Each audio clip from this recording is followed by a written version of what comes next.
Thalidomide was first released with positive intentions. It was marketed as a sedative with remarkably few side effects. The drug company who developed it even believed it was so safe that it was suitable to prescribe to pregnant women to help combat morning sickness.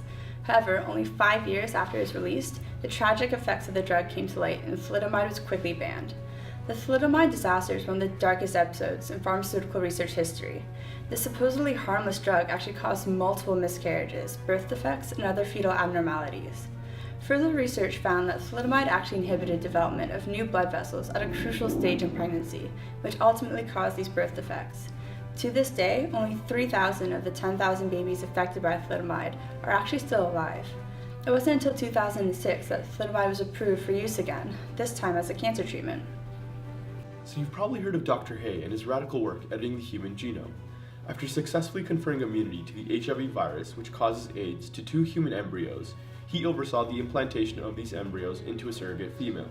These embryos developed into a set of twin females, Lulu and Nana, who were born this past month. He also claims that a second woman is now pregnant as a result of his research. But what are the implications of such a radical experimental procedure?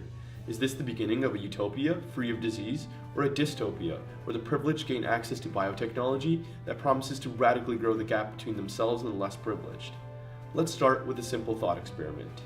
What if you could design your future child's physical traits to change everything from eye color to height to create the ideal human?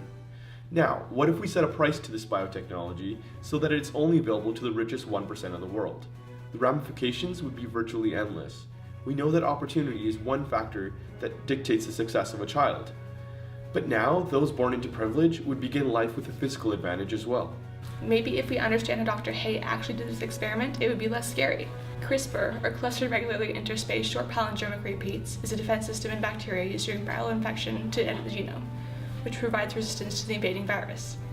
Using the CRISPR system, DNA can be cut and edited in a precise way. This genome editing tool has a wide variety of uses, from designing high-yield crops, like what Dr. Hay did, making humans HIV resistant. This scientific tool could be used to make common genetic disorders a thing of the past. Gene therapy can be used to prevent disorders like cystic fibrosis, type 1 diabetes, and heritable cancers. Imagine a world free of these common, often fatal diseases.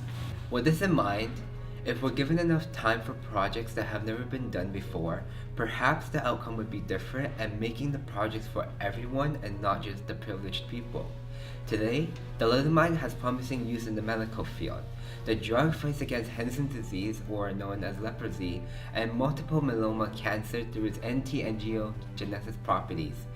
Anti-angiogenesis reduces the growth of blood vessels in the body.